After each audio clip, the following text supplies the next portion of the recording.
Today I'm talking about makeup I love in packaging that I hate. So if you want to see what those products are, then keep on watching. Hey everyone, welcome back to my channel. My name is Bettina and I'm the makeup enthusiast. In today's video we're getting a little bit petty and we're complaining about packaging on makeup products that I love. So let's jump on into it. There's not many on this list. Some of them are quite petty, I'm not gonna lie, but I thought you guys might get a little bit of a kick about complaining about makeup that we love that has really shitty packaging and that we wish brands would just improve. So let's start off with this one right here. We've all been there, we've all had one of these before. MAC Prep and Prime Fix Plus. These guys, I love Fix Plus. I think it is really great for like rehydrating and bringing your makeup back to life if you are like me and you powder way too much and you end up looking like a little bit of a cake face. This is really good for that particular situation, but the sprays on these Fix Pluses are absolutely terrible. It's not even a fact that you have to wait till it gets right down the bottom.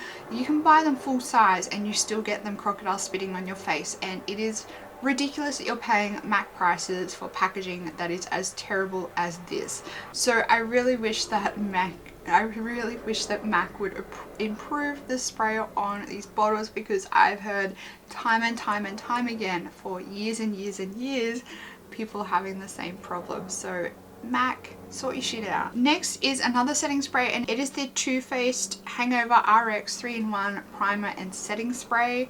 Now I really enjoyed this product. I actually tried it in a full size and I liked it so much that I brought the full size. I had the full size in, I think it was last year's Project Pan, and by the end of it I hated that bottle. Like, I hated that thing and I was so desperate to get rid of it. Those bottles leak like you wouldn't believe and left like sticky build up residue on my desk wherever I left it, and it just drove me crazy. It kept leaking.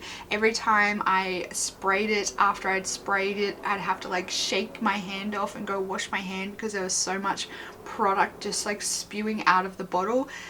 The packaging on that setting spray is the worst.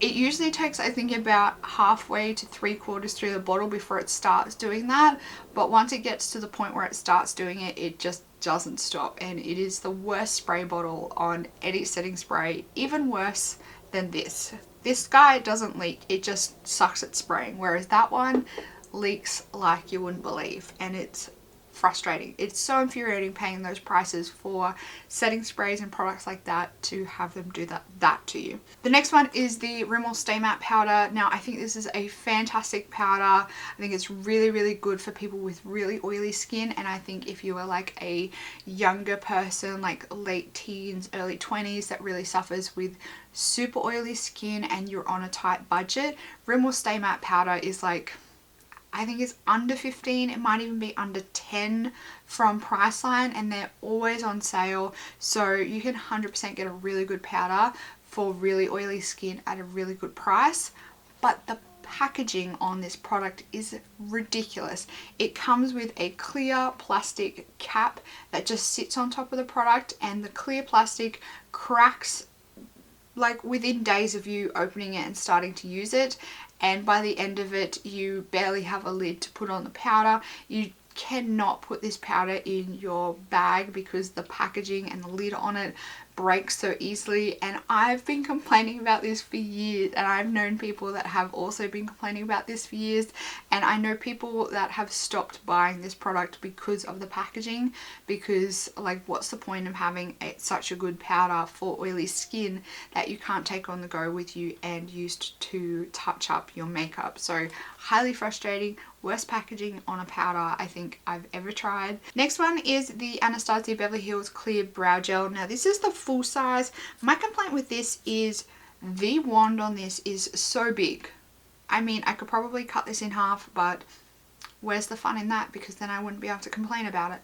So the wand on this is super duper big. It is almost, yeah, it is the size of a mascara wand.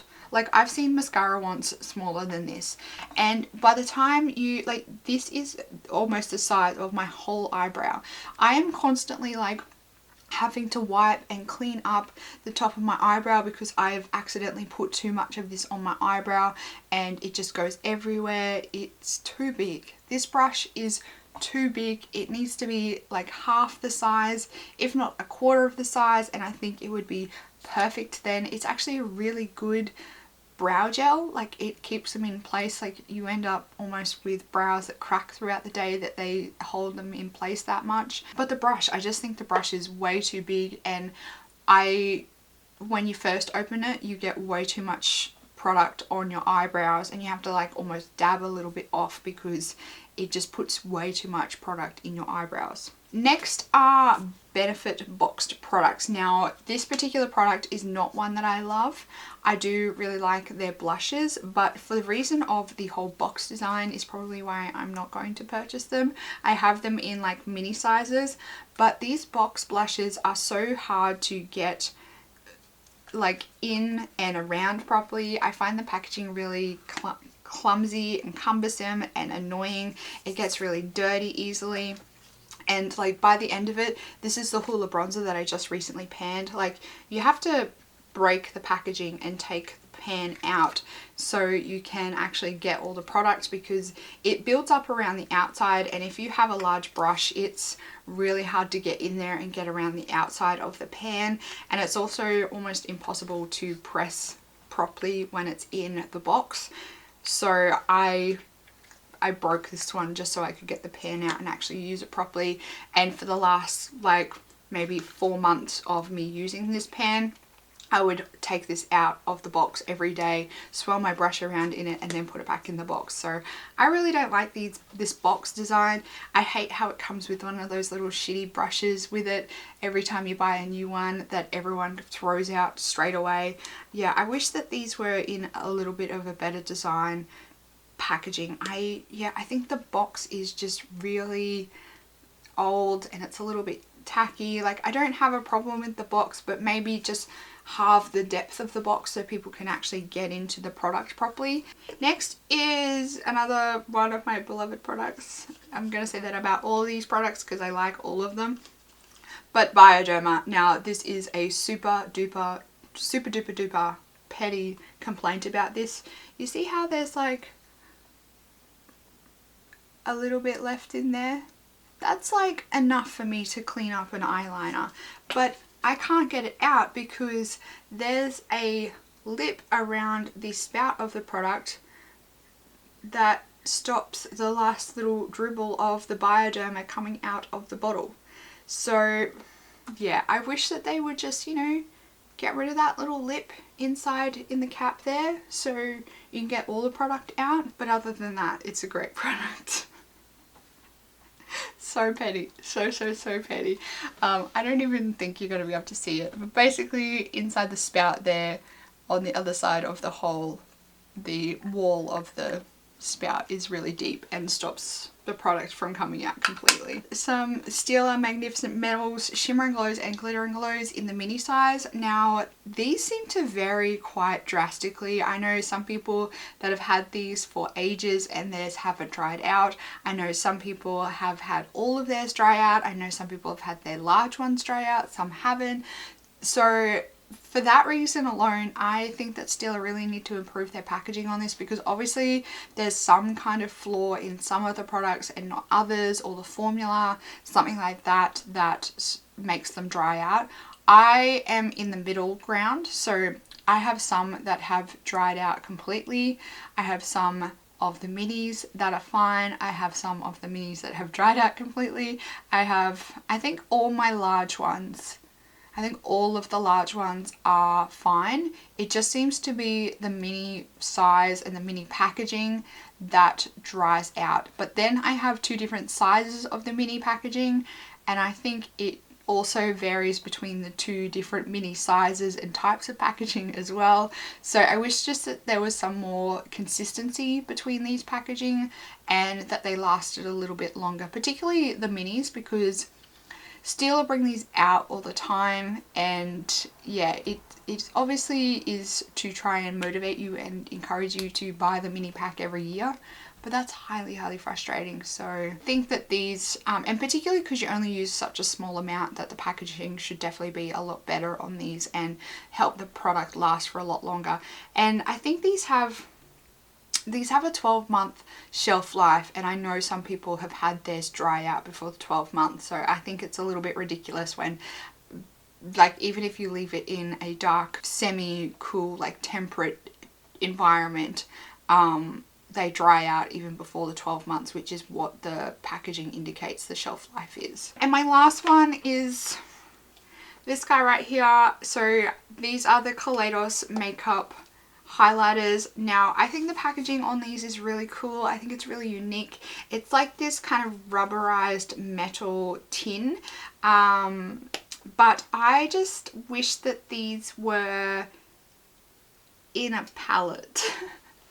I just wish that Kaleidos kind of kept with the theme of their 6-pan eyeshadow palettes. They released 6 highlighters.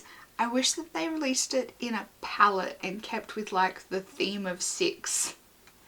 I don't know, and this tin, like I said, I think it's really cool and unique, the packaging, but like it's just stuck into a piece of cardboard in here. Like this is cardboard, and then the metal pan is stuck to the cardboard, and that's put in the tin. So I think that the packaging, as cool as it is, I think it's also highly wasteful.